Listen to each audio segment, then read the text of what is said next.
ಬದುಕು ಜಟಕ ಬಂಡಿ.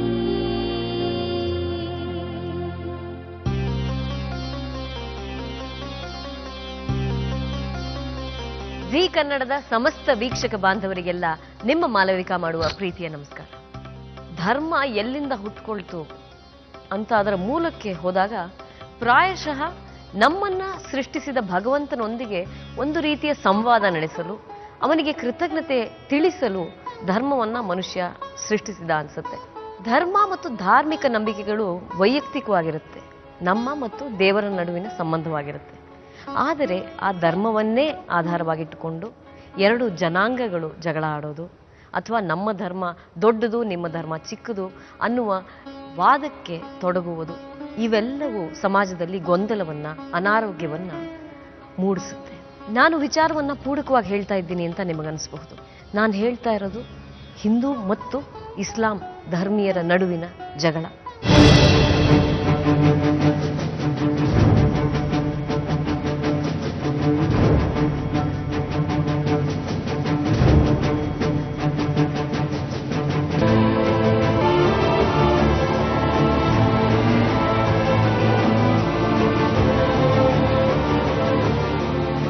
ಸುಮಾರು 300-400 ವರ್ಷಗಳಿಂದ ಇದು ನಮ್ಮ ದೇಶದಲ್ಲಿ ನಡೀತಾ ಬರ್ತಾ ಇದೆ.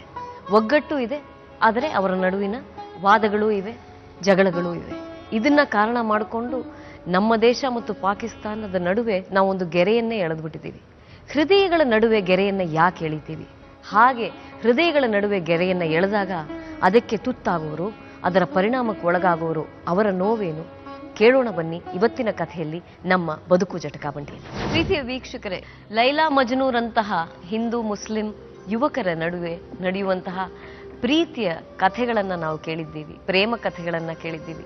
ಆದರೆ ಈ ಕಥೆಗಳೆಲ್ಲ ಗಾಥೆಯಾಗಿ ಉಳಿತಾವೆ. ಯಾಕೆ ಅಂದ್ರೆ ಪ್ರಾಯಶಃ ಇವಕ್ಕೆ ಹ್ಯಾಪಿ ಎಂಡಿಂಗ್ ಇರೋದಿಲ್ಲ. ಸುಖವಾಗಿ ಅವರಿದ್ರು ಅಂತ ಯಾವ ಕಥೆಗಳಲ್ಲೂ ಯಾವ ಕಥೆಗಾರನೂ ನುಡಿಯೋದಿಲ್ಲ.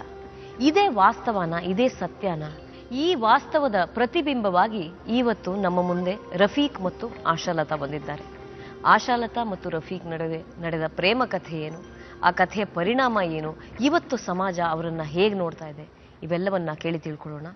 ನಮ್ಮ ಕಾರ್ಯಕ್ರಮಕ್ಕೆ ಬದುಕು ಜಟಕ ಬಂಡಿಗೆ ಆಶಾಲತಾ ಅವರನ್ನ ನಾನು ಪ್ರೀತಿಯಿಂದ ಸ್ವಾಗತಿಸ್ತಾ ಇದ್ದೀನಿ.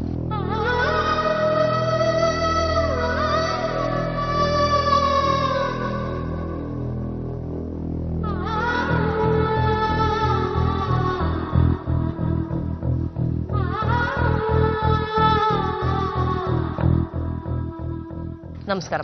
ನಮಸ್ತೆ. ಎಲ್ಲಿಂದ ಬರ್ತಾ ಇದ್ದೀರಿ ಆಶಾಲತಾ? ನಾವು ಕುಂದಾಪುರ ತಾಲೂಕಿನ ಕಿರುಮಂಜೇಶ್ವರ ಗ್ರಾಮದಿಂದ ಬರ್ತಾ ಇದ್ದೀನಿ ಮೇಡಮ್. ಕಿರುಮಂಜೇಶ್ವರ ಗ್ರಾಮ. ನಿಮ್ ತಂದೆ ತಾಯಿ ಊರ ಅದು?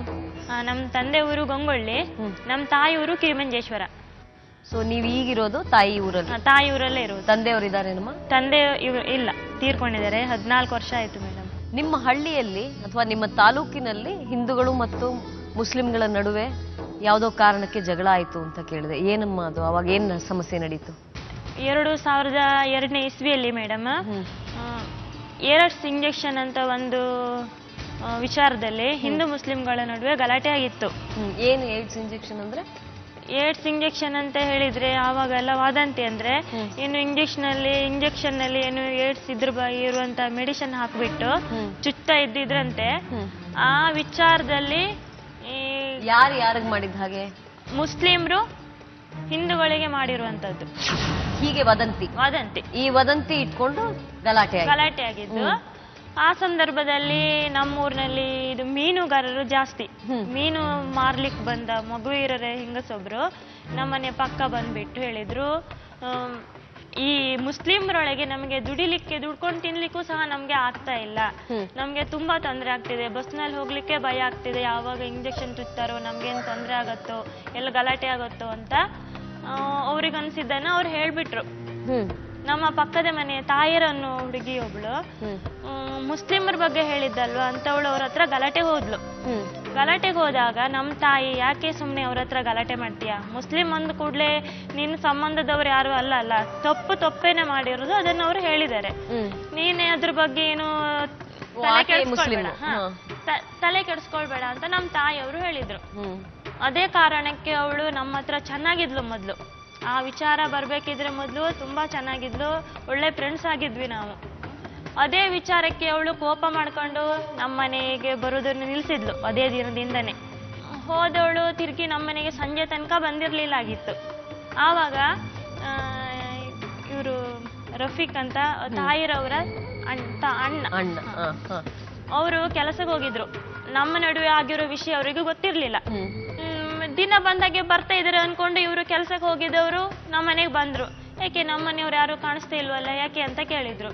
ಅದಕ್ಕೆ ನಮ್ಮ ತಾಯಿ ಇದೇ ಒಂದು ಸಣ್ಣ ವಿಚಾರಕ್ಕೆ, ಏಡ್ಸ್ ಇಂಜೆಕ್ಷನ್ ಹೋಗಿ ಬಂದ ವಿಚಾರಕ್ಕೆ ಸ್ವಲ್ಪ ಗಲಾಟೆ ಮಾಡ್ಕೊಂಡು ಹೋದ್ಲು ನಮ್ಮ ಮನೆಯಲ್ಲಿ. ಅವಳು ಏನಾಯ್ತು ಏನು ಗೊತ್ತಿಲ್ಲ ಅಂತ ನಮ್ಮ ಅಮ್ಮ ಕೇಳಿದ್ರು.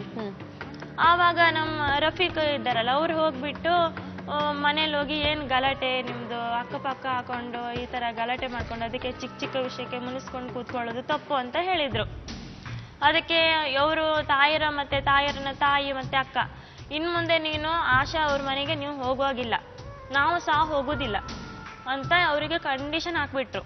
ನಮಗೆ ಅದೆಲ್ಲ ಬೇಡ, ನಾವು ದಿನ ಹೇಗೆ ಮಾತಾಡ್ತಾ ಇದ್ವು ಅದೇ ತರ ನಾವು ಮಾತಾಡ್ತಾ ಇರ್ತೇವೆ ಅಂತ ಹೇಳಿದ್ರು.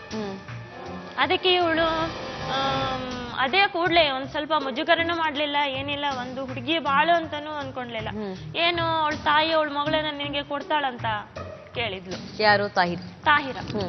ಅದಕ್ಕೆ ಇವರು ಹಾಗಲ್ಲ ಯಾಕೆ ಹೇಳ್ತಿ ಅಂತ ಅವರಿಗೆ ತುಂಬಾ ಗಲಾಟೆ ಮಾಡಿದ್ರು. ರಫೀಕ್ ಅವರು ತುಂಬಾ ಗಲಾಟೆ ಮಾಡಿದ್ರು. ಗಲಾಟೆ ಮಾಡಿದಾಗ ಅದನ್ನೇ ದೊಡ್ಡ ವಿಷಯ ಮಾಡ್ಕೊಂಡು ಬಂದಿರೋ ವಿಷಯನ, ಚಿಕ್ಕ ವಿಷಯನ ನಮ್ಮಿಬ್ಬರ ನಡುವೆ ಸಂಬಂಧ ಕಲ್ಪಿಸಿ ಇಲ್ಲಿ ತನಕ ಮಾಡಿ ನಾವು ಮದುವೆ ಆಗಿದ್ರು ಸಹ ನಮ್ಗೆ ನೆಮ್ಮದಿಯಿಂದ ಬಾಳಿಕೆ ಬಿಡ್ತಾ ಇಲ್ಲ ನಮ್ಮ ಸಮಾಜನೂ ಸಹ. ಮದುವೆ ಯಾವಾಗ ಆಯ್ತಮ್ಮ? 2002 ಡಿಸೆಂಬರ್ನಲ್ಲಿ ಮೇಡಮ್. ಅದಾದ್ಮೇಲೆ ನಿಮ್ಮನ್ನ ಒಂದು ರೀತಿ ಬಲವಂತವಾಗಿ ನೀವು ಮದುವೆ ಆಗೋದ್ವರೆಗೂ ತಂದ್ಬಿಟ್ರು. ಹೌದು. ನಮ್ಮಲ್ಲಿ ಏನು ಈ ಲವ್ ಅಂತದ್ ಏನು ಇರ್ಲಿಲ್ಲ, ಅಂತ ಭಾವನೆನೇ ನಮ್ಗೆ ಇರ್ಲಿಲ್ಲ ಆಗಿತ್ತು. ಇಲ್ಲದ ಭಾವನೆಯನ್ನ ಅವರೇ ಸೃಷ್ಟಿ ಮಾಡ್ಬಿಟ್ರು. ಆಯ್ತು. ಮದುವೆ ಆಗ್ಬೇಕು ಅಂತ ಯಾತಕ್ ತೀರ್ಮಾನ ಮಾಡ್ಕೊಂಡ್ರಮ್ಮ? ಅಪವಾದದಿಂದ ತಪ್ಪಿಸ್ಕೊಳ್ಳಿಕ್ಕೆ ಅಂತ ಹೇಳಿದ್ರೆ ಮೇಡಮ್, ನಾವು ಕಂಪ್ಲೇಂಟ್ ಎಲ್ಲ ಕೊಟ್ವಿ.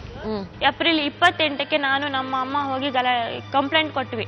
ಈ ಚಿಕ್ಕ ವಿಷಯಕ್ಕೆ ಗಲಾಟೆ ಬಂದಿದ್ದನ್ನ ಅವರ ಮನೆಯವರು ಹುಡುಗಿ ಸಂಬಂಧ ಕಲ್ಪಿಸಿ ಹೇಳ್ತಾ ಇದ್ದಾರೆ, ಸರ್ ನಮ್ಗೆ ನ್ಯಾಯ ದೊರಕಿಸ್ಕೊಡಿ, ನನ್ನ ಮಗಳ ಭವಿಷ್ಯ ಅಂತ ನಮ್ಮ ಅಮ್ಮ ಕೇಳಿದ್ರು.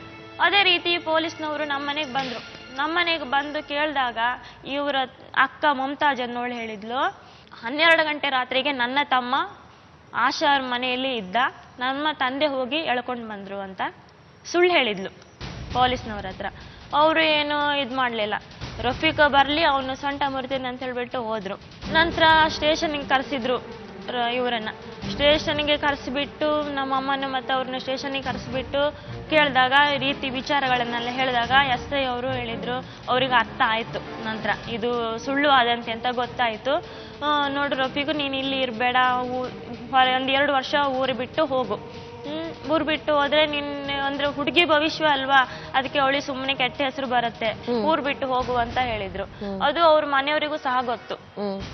SI ಅವರು ಹೇಳಿದ ಮಾರನೇ ದಿನನೇ ಅವರು ಊರು ಬಿಟ್ಟು ಹೋಗಿದ್ರು. ಅವ್ರ ತಂದೆನೆ ಅವ್ರನ್ನ ಬಸ್ ಹರಿಸಿ ಕಳಿಸಿದ್ರಂತೆ, ಅಕ್ಕಪಕ್ಕದವರೆಲ್ಲ ನೋಡಿದ್ರಂತೆ. ಊರು ಬಿಟ್ಟು ಹೋದ್ಮೇಲೆನು ಅವ್ರ ತಂದೆ ತಾಯಿ ಅಕ್ಕ ಎಲ್ಲ ನಮ್ಮ ಮನೆಯಲ್ಲೇ ಇದ್ದ, ಆಶನ ಮನೆಯಲ್ಲೇ ಇರ್ತಾನೆ ಅವ, ದಿನ ರಾತ್ರಿ ಬಂದು ಹೋಗ್ತಾನೆ ಅಂತ ಹೇಳಿದ್ರು. ಮದುವೆ ಮಾಡಿಸಿದ್ಯಾರು? ಇವ್ರ ಸ್ನೇಹಿತರ ಮನೆಗೆ ಇವರು ಕಾಲ್ ಮಾಡ್ತಾ ಇದ್ರು.